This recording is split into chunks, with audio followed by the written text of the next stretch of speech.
evening and welcome to Newswatch tonight here on Hope TV. Hope you had a wonderful day as we bring you news stories making headlines today. My name is Melissa Odwor. On the sign language is Boniface Muredi. Newswatch begins now. Now, President William Ruto has wrapped up his two-day state visit to Rwanda with a meeting with Kenyans living in the East African country. Addressing them in the Rwandan capital, Kigali, President Ruto lauded the critical role played by Kenyans in the diaspora in national development and further urged them to be good ambassadors of Kenya. He said Rwanda and Kenya enjoy warm and cordial relations, especially in various fields, including education, ICT, agriculture, among other areas. President Ruto said the government is working around the clock to ensure all its services are digitized by the end of the year to ensure efficient service delivery to all. At the same time, the head of state said his administration will, in the next 2 weeks, launch the Boma Yangu low-cost houses initiative to benefit Kenyans living abroad.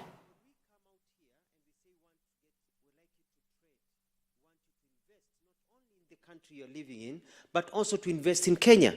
So when we come out here and we say we want to get foreign investors, we want also Kenyans who are overseas to also invest in Kenya. So jipange, tupange, tupangane, muinvest nyumbani. You bring those ideas, you make money here, you invest in Kenya, you employ Kenyans, and we all move forward. We're trying to reposition our country to not only be a tech hub, but also to increase our foreign direct investment.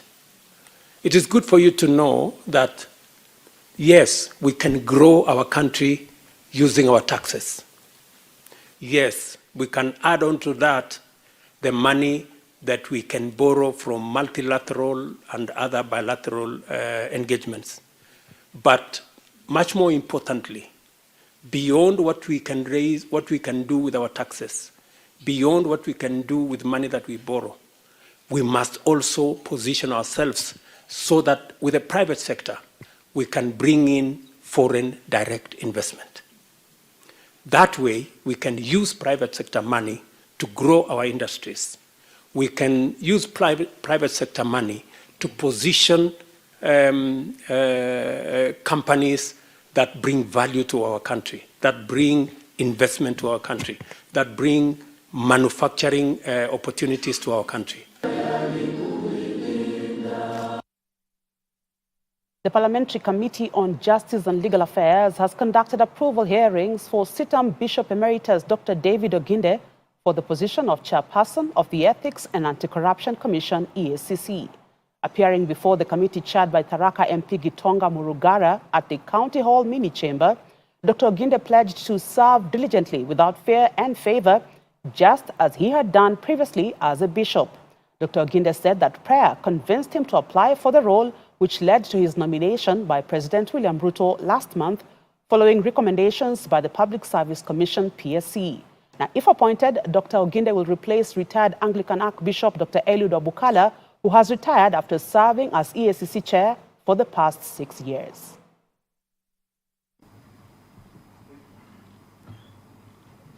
Why will you put yourself in a position knowing that, and I quote your words, that we are a corrupt nation? And I further quote that corruption cannot be fought, it cannot be enforced. I think you repeated that a few times. Knowing all these things then, Bishop Oginde, why do you want to soil your name to be the chairman of Ethics and Anti-Corruption Commission in a country that is clearly, as you say, corrupt and there's no cure? What interventions do we intend to make? At the risk of repeating myself, I think this may sound not the kind of things that Kenyans want. But culture change in any organization, if you go to an organization and you find that things are not working and people are coming late, everybody is coming late, the corridors are dirty, walls are broken, taps are leaking, What it tells you is that there's a culture of mediocrity that has permeated that organization, so that people don't see the rot that is there, because you get used to it. You go to the bathroom and you find the tap is leaking, but you got used to it. It doesn't bother you anymore. If you are going to make a difference as a new leader in that organization, the first thing you work on is culture change. As a man of the church, specific areas where you think sufficient things have not been done. You mentioned Angolism. I'm beginning to like you on this one. You mentioned Angolism, you said it's brilliant minds, but you have got a more brilliant mind to unravel it. Are you willing to go to areas like Anglo-leasing, implementation of the Ndungu report, insist on the TJRC because that's where the biggest corruption is, report being made public, so that are you going to use your independence, independent from the government and the appointing authority, to go into the areas where there were serious things and they've been pushed under the carpet for a very long time? We need to focus on high-level corruption in order for us to really tackle this. And again, I would appeal to Parliament, I'm not sure whether there's such legislation, but there should be, that high-impact corruption cases, there should be a legal framework that they should be dealt with expeditiously, the way we deal with presidential petitions, so that they are not dragged on forever. Either people are guilty or they are not. So if there is a high impact case, we could say within legislation, they have to be completed within 6 months or within 3 months, whatever it takes. Deputy President Rigathi Gachagua has called upon the judiciary to embrace environmental conservation sentencing of petty offenders as opposed to custodial sentences, saying that the move will help decongest prisons in the country. Speaking in Nairobi while closing the 3rd symposium on greening judiciaries in Africa, Gachagua noted that prisons are full of petty offenders whose crimes are punishable by a fine, a jail term, or both, since most of them are unable to raise the hefty fines. Whitney Akinyi has the details. Deputy Rigathi Gachagua has officially closed the 3-day symposium on greening judiciaries in Africa, which provided a platform for discussion on experiences, challenges, and potential solutions in the adjudication of climate change among judges, practitioners, and experts in the environmental law. Speaking during the event, Gachagua called upon the judiciary in the country to consider environmental conservation sentencing instead of custodial sentencing in order to decongest prisons in the country. Detentions and prisons in most African countries hold more than thrice their capacity. In others, more than half of the detainees are petty offenders. Petty offenders are punishable by a fine, jail term, or both. Most of these people are hustlers. In other words, they may not raise the fines. Instead of custodial sentences, I urge the judiciary to embrace environmental conservation sentence, as has been recommended in a host of criminal justice reports. The DP further noted that the country is taking the necessary steps, including supporting amendments towards strengthening the Climate Change Act of 2016. Gachagua has now urged the public and other interested parties to comment comprehensively on the proposed amendment through the ongoing public participation process. Kenya, we are taking the necessary steps, including supporting amendments towards strengthening the Climate Change Act 2016. I urge the public and other interested parties to comment comprehensively on the proposed amendments through the ongoing public participation process. Distinguished delegates, emphasis must be placed on the outcome of this symposium. On her part, the Chief Justice Martha Koome noted that the symposium is a call to action to Chief Justices and heads of delegations to be responsible for climate action in their respective jurisdictions. This is a call to action by us, Chief Justices and ends of delegations, accepting the enormous responsibility that we have been given by our people to protect and promote our environment and mitigate on climate change, that we are not just going to lament, but take action. Reporting for Hope TV Newswatch, I am Whitney Akini. Thank you, Whitney, for that report. Now, the United Nations Entity for Gender Equality and the Empowerment of Women, known as UN Women, has today launched its strategic note for the year 2023 to 2026 at an event in Nairobi. The unveiled strategic note aims to address 4 key areas, including bringing an end to violence against women and girls. Tiffany Wamboi gives us the details.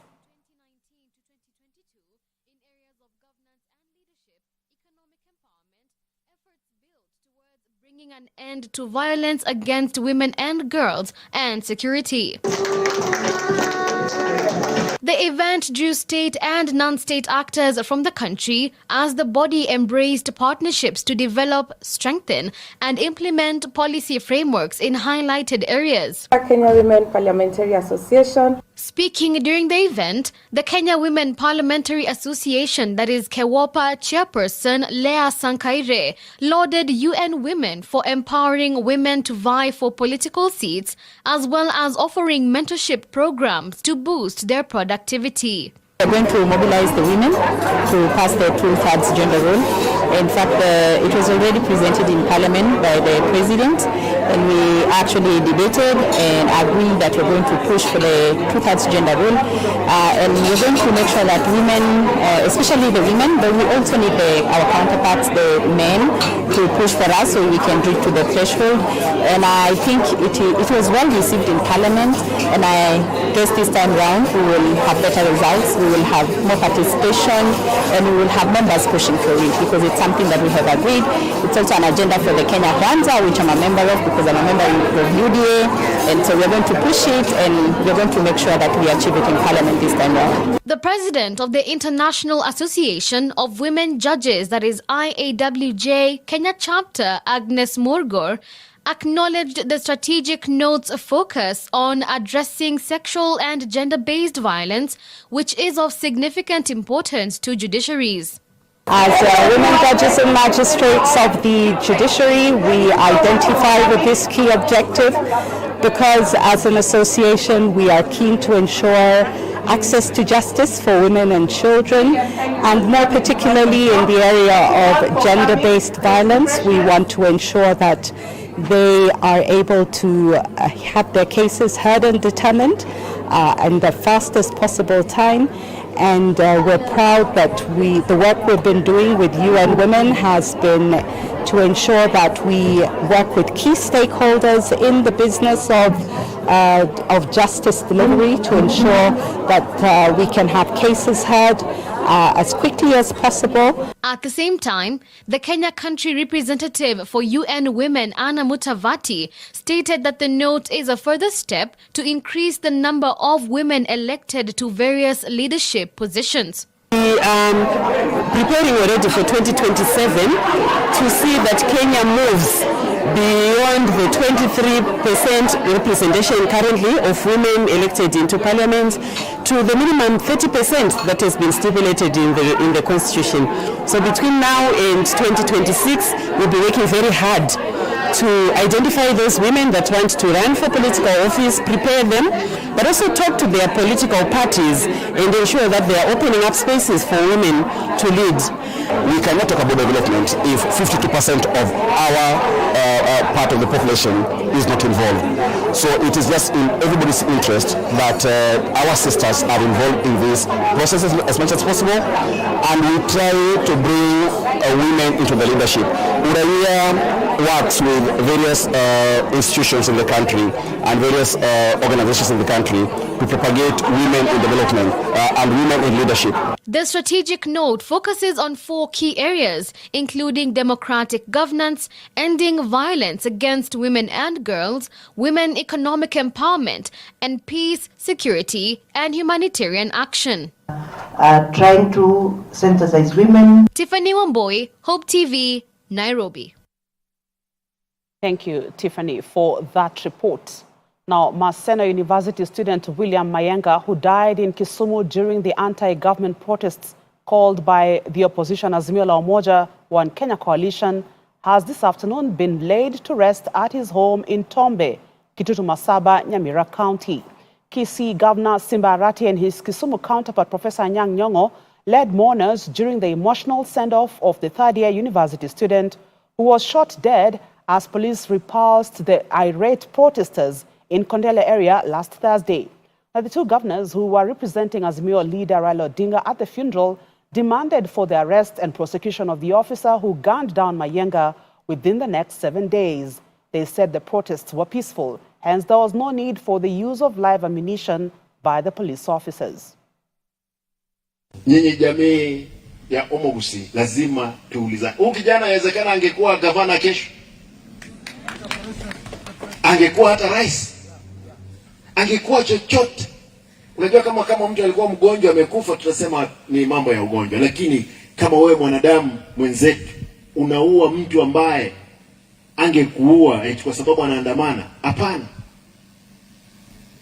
Kwa hivyo mimi nataka niulize, nipeane pole zangu nikisema tafadhali msilale hata mkikaa katika nyumba zenu, lazima tuulize maswali haya. Viongozi wengine wanasema hapa awali, maandamano ni haki ya kila mwananchi wa Kenya kulingana na katiba yetu. There is no policeman on the face of the earth who has the temerity to interfere with Kenyans doing maandamano or any other place under democratic governance. Why did the police officer use live bullets instead of rubber bullets or tear gas? Why has this officer not been arrested? When will Evelyn and Joash get justice for their son? As everybody has said here, and other students of Maseno University have put very clearly. As Azimio la Umoja One Kenya Alliance, we demand justice for this young man here with us today, lying in a coffin.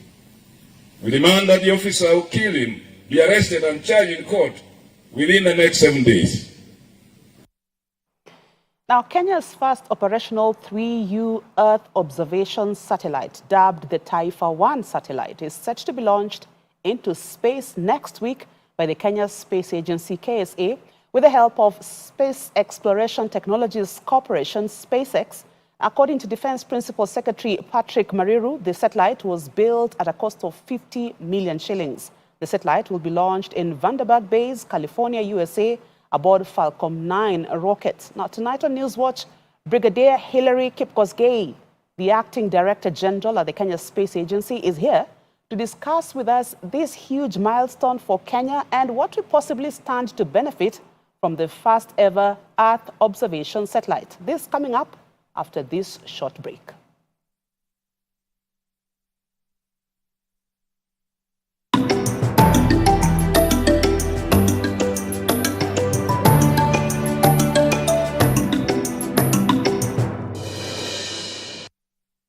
Hope TV is where you look and live, with an excellent selection of the best Christian programming consisting of local and international content of inspirational stories, talk shows, Bible commentary, youth, health shows, children entertainment, contemporary gospel music, extended times of worship, live broadcast, news, movies, drama, Christian ministry programs, and so much more. Hope TV is another quality service from Christ is the Answer Ministries with over 45% of authentic and credible local content every week. Hope TV is a sister station to Hope FM, Kenya's leading Christian radio station with footprints across the country. Tune in to Hope TV, where you look and live. Only God can turn a mess into a message. I have a boy on a wheelchair. Yeah. I'm still preaching on the pulpit. Amen. Niliona mguu ya nyuma inakuja tu kunikanyaga, imenilenga tu kwa tumbo. Nikaitana tu Jesus. I got tired of working with the x-ray papers, and one day I just woke up and decided to burn them. A test into a testimony. The whole community didn't want to hear that anybody is born again. Excommunicated straight. Bila Yesu hakuna njia. Join Sharon Naitore Wangenye on Testify. Katika hiyo harakati hiyo spirit kakemewa, mimi nimeona Yesu Kristo namna hii. Kwa msalaba. Opa. Hallelujah. Hallelujah. Every Thursday at 8 p.m. for a moment to grow your faith some more.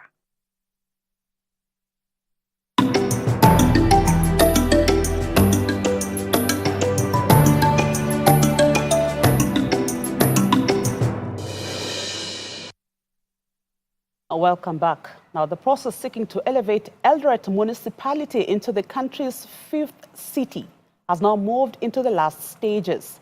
This is after the ad hoc committee picked to determine the suitability of the town getting the city status presented a report approving the plans. Uasin Gishu Governor Jonathan B., while receiving the report, said locals and various stakeholders gave the city status plan a 93% rating.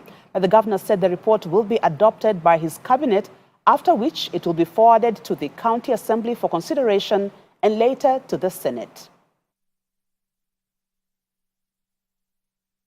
Kenya has hosted educationalists, strategic policymakers and stakeholders from the 5 sub-African countries in Nairobi for the 2023 Africa Evidence Forum Conference. The 2-day conference was convened to strengthen foundational learning for all children post-COVID-19 so as to improve education. This comes at a time when the country is transitioning its education systems and awaiting the outcome of the Presidential Task Force on Education Reform. It is estimated that 70% of 10-year-olds in sub-Saharan Africa are unable to understand simple written tests. Now, policymakers and education stakeholders have been urged to be committed to taking action to secure foundational learning and implement policies that will ensure universal basic completion in better education systems. Kenya, through the Presidential Task Force on Education Reforms, is further committed to ensuring the nation provides the strongest foundation for learning. It is estimated that 70% of 10-year-olds in sub-Saharan Africa are unable to understand a simple written text. The recent African Union Declaration on Transforming Education towards the achievement of the Continental Education Strategy for Africa and the SDG 4, along with other commitments, acknowledge the learning crisis and recognize foundational learning as a priority. By the time the child is finishing grade 3 in our Kenyan context, to be able to read with fluency and comprehension, so understand what they are reading, and also be able to reason with numbers. We know that we have a big gap in our country.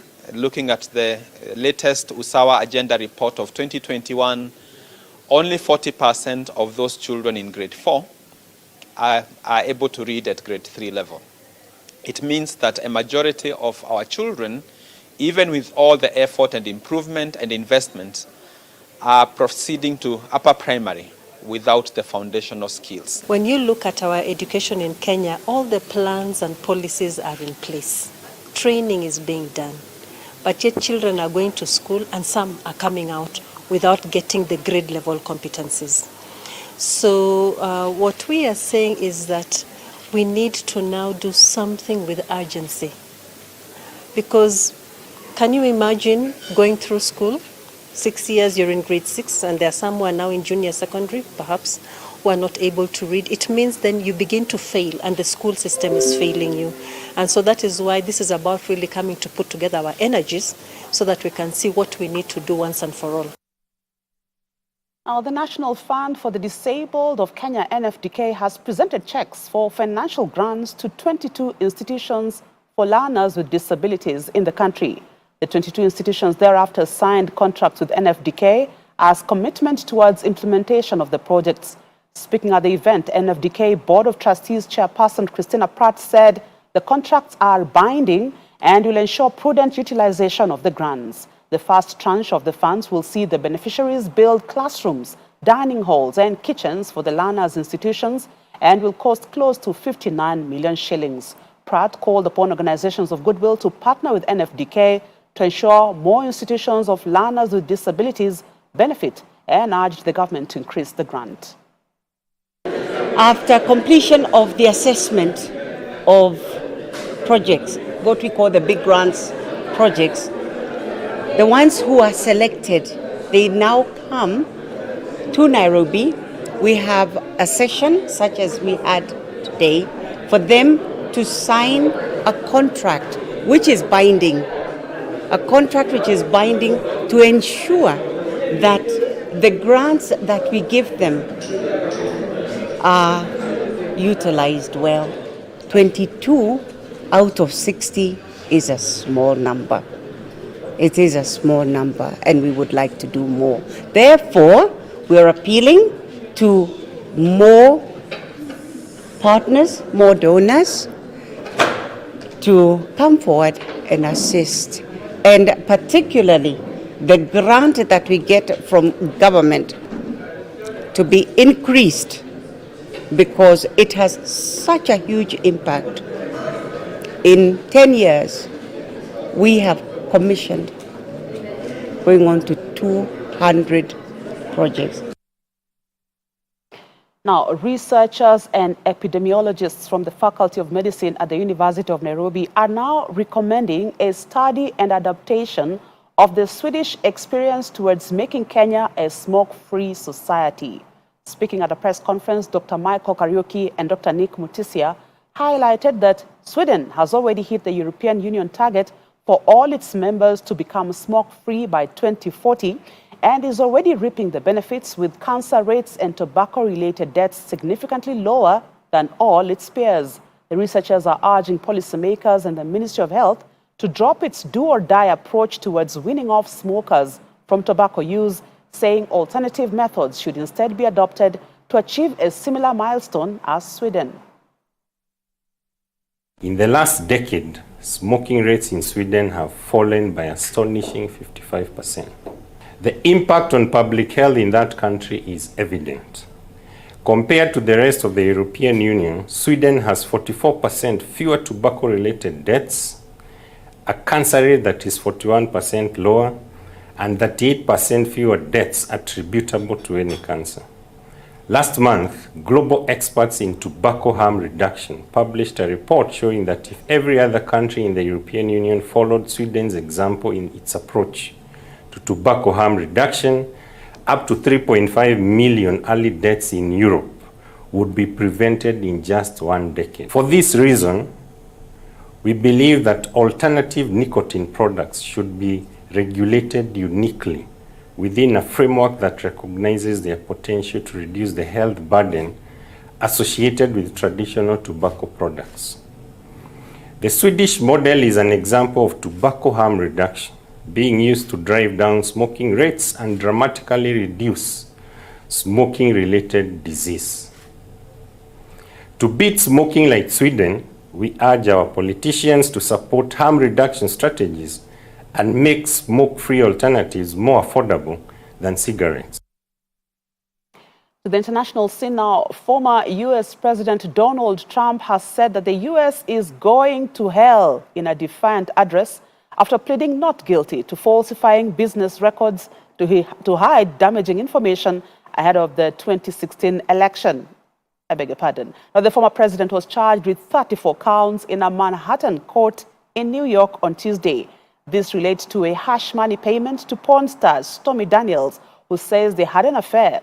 Trump is the first U.S. president in history to face a criminal trial. The 76-year-old told supporters gathered at his Mar-a-Lago home in Florida that he appeared in court that the fake case was simply part of a Democratic conspiracy to interfere with next year's presidential election in which he is running.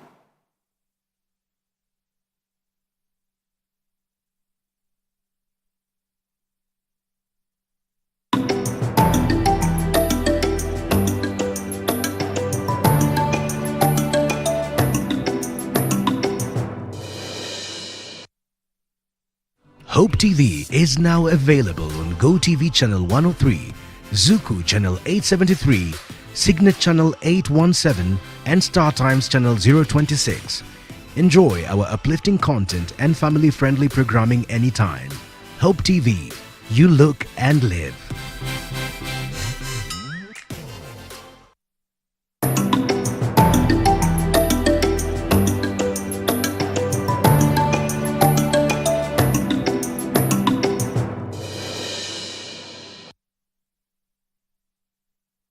some business now. Tourism Cabinet Secretary Penina Malonza has toured the Global Tourism Resilience and Crisis Management Center for Eastern Africa, domiciled at the Kenyatta University. Speaking at the center, CS Malonza underscored the need for Kenya to adopt interinstitutional arrangements to manage crisis resilience in tourism destinations, as is the practice worldwide.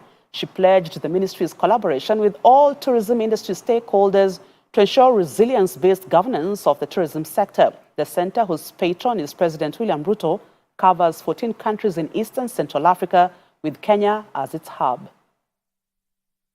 Professor, Vice Chancellor, and your team, we will support you. And I want to repeat my words that I've said in your office when you talked about the struggling that you are experiencing in this center. I want to tell you today, as I look at this Global Tourism Resilience and Crisis Management Center, is beyond the Ministry of Tourism. It's a country center. It cuts across all the ministries. As you talk of the rising waters and the sagging mountains, it is neither in tourism, but it could be somewhere with the Ministry of Water. When we talk of drought, we're not only looking at the wildlife, but we're also looking at the crop failure and the agonies that the Ministry of Agriculture is going through. And therefore, I want to elevate the center as I lobby to talk with the president of this nation, who is the patron of this center, to uplift this center above tourism, but also maintain us as the chair, because I would love to have to be the chair of this bigger thing than what I thought.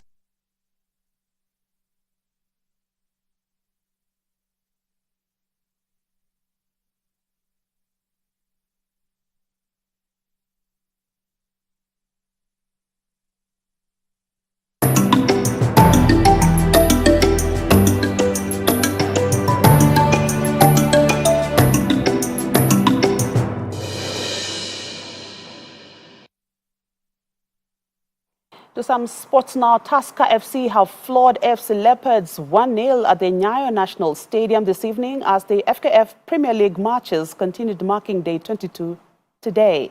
9 matches were lined up today, starting off at 1 p.m. with the match pitting Posta Rangers and Kakamega Homeboys at the Kasarani Annex, while Bidco United faced Kariobangi Sharks at the Police Pavilion at 1 p.m. In other scores, KCB beat Nairobi City Stars 1-0, while Mathare United held down FC Talanta 3-2.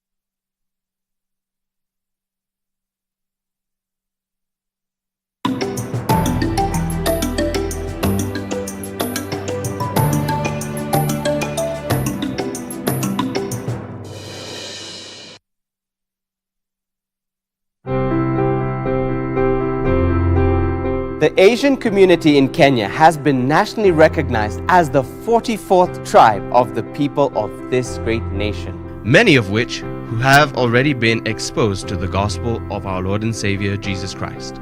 Starting this January, every third Thursday of the month, we bring you Asia Testify, where we will be listening to life-transforming stories of Asian believers who have walked with the Lord.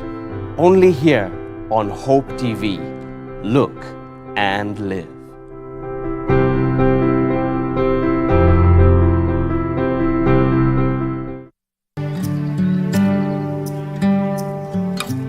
Join John Carson every weekday as he takes us on a journey through the Bible. Whoever shall seek to save his life, if you go back to living for yourself, you're going to lose it. But whoever shall lose his life, give up his life for my sake, he shall preserve it. Enjoy interesting, knowledge-packed yet simple teachings through his humor and in-depth understanding of God's Word. The last people that tried to put God in a box, literally, he rose again. He wouldn't stay in their compartment. If God was small enough for me to figure out, he wouldn't be big enough for me to worship. Tune in to Hope TV for John Cousin every 10 p.m., 4 a.m., and 10 a.m. weekdays on Hope TV, where you look and live.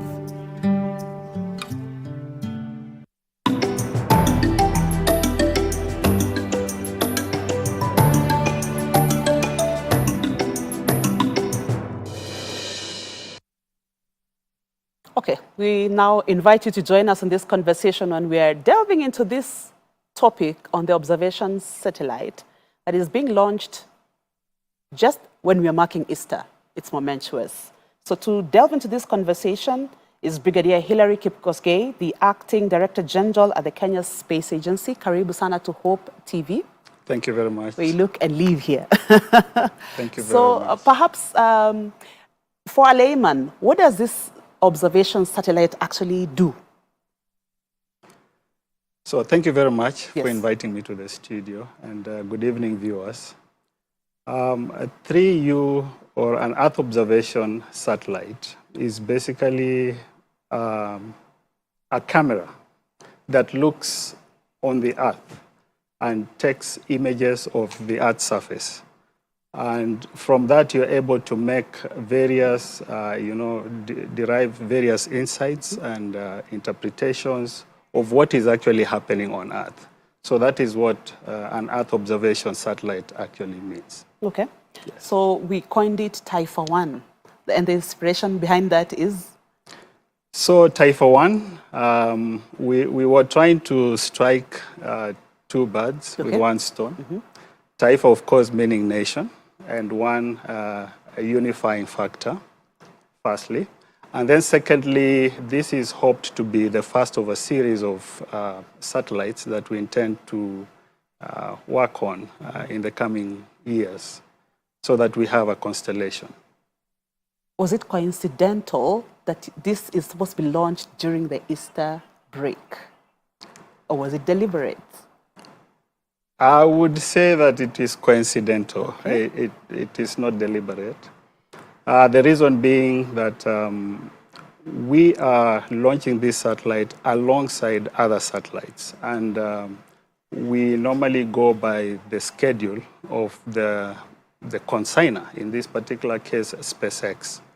Our satellite is a small satellite. It's not one of those satellites that you launch on its own.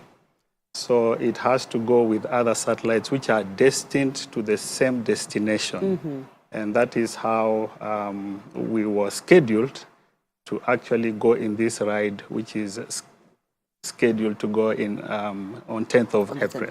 Awesome. Yes. So the data that the satellite is supposed to be gathering is going towards information such as climate change, agriculture. Yes. So Earth observation satellites, basically, as I said, take imagery of the Earth. And from those imageries, you can make various interpretations. You can, like, for example, take interpretations of what is on the land cover, for example, what is under forested area, what is under crop, what is under pastures, of course, what is under water bodies, forested areas, areas that could be like, for example, the ocean. So you're able to characterize land use depending on what feature is actually covering that surface. And if you want to utilize it for agriculture, for example, from that imagery, you're able to characterize land that is under maize, different from land that is under wheat, different from land that is under beans, for example. Okay. And from just a map that has been processed, you can actually design the total acreage under, for example, maize. And you can monitor over time the condition of that crop and give a prediction of the kind of yield you're going to expect in a particular season from that particular crop. I'm thinking off my head, when we're having challenges in the country such as banditry, yes, can that kind of satellite give information for security purposes? Yes. Earth observation is utilized for various purposes. Okay. It is used for agriculture, it is used for natural resources management, and in natural resources we are talking of wildlife, we are talking of forestry, we are talking of water resources. It is used for disaster risk management. So if you want to see, for example, landslides, the effect, devastation that has been brought about by some catastrophe, you're able to see the extent, and from it you can direct response efforts. And to answer your question directly, yes, which was on security, yes, depending on what I would say the finality or the fineness of the resolution, you can actually track movement of even people. Okay. So if you have a situation like we have in some parts of our country and you are interested in knowing where the troublemakers are, it is possible with some kind of Earth observation satellites to be able to actually track individual movements or monitor, track, and if necessary, respond to those situations. You mentioned other satellites as well. What others do we have as a country, or they're out there? So what we have right now is Earth observation, or that is what we intend to launch.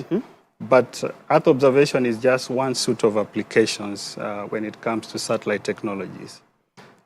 We also have satellite communications, which is common like in television broadcasting.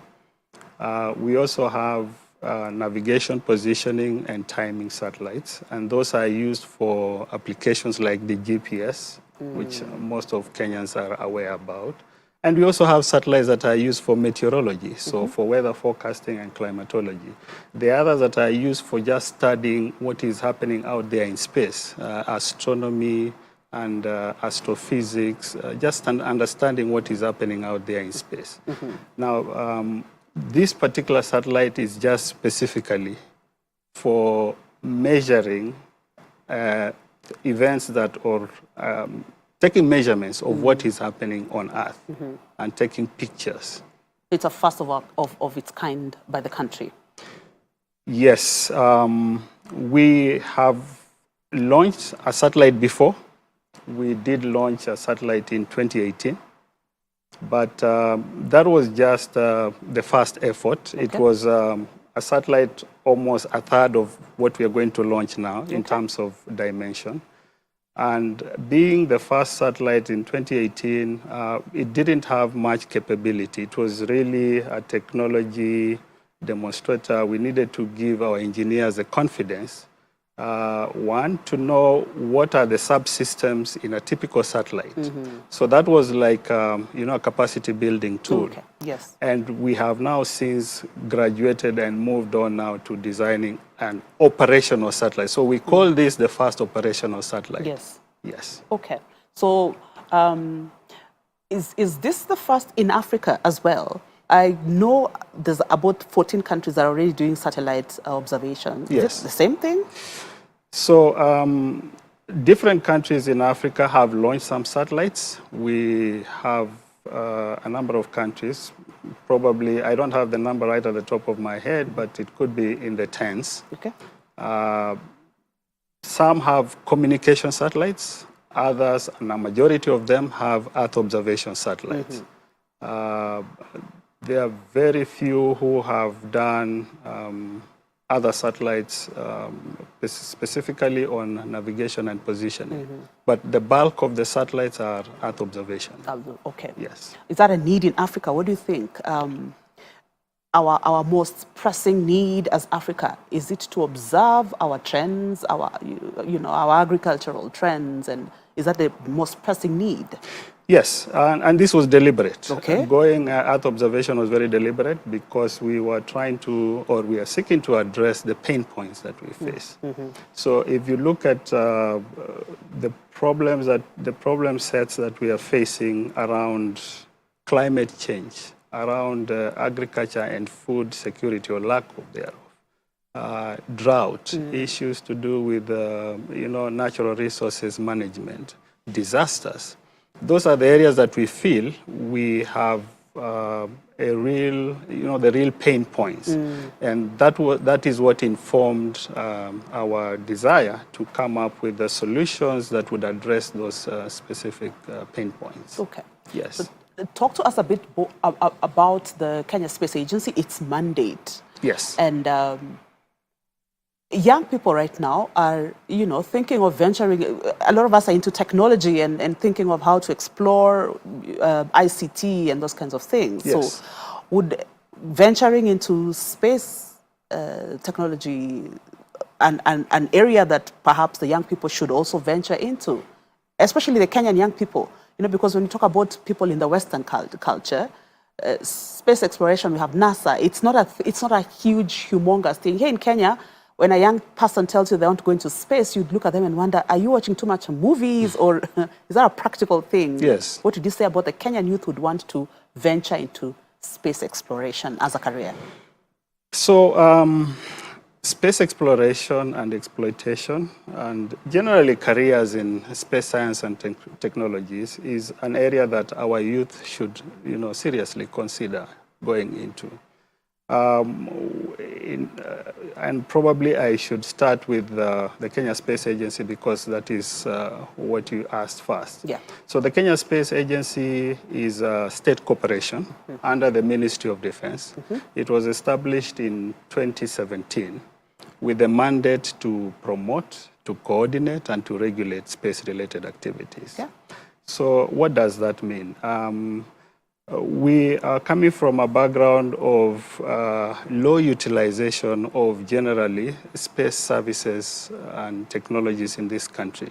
There is low utilization, there is low investment, and therefore it was necessary to have a body that would basically nurture the growth of the space sector in this country. And that is the real purpose of why the Kenya Space Agency was set up, to nurture the growth and development of Kenya's space sector. What do?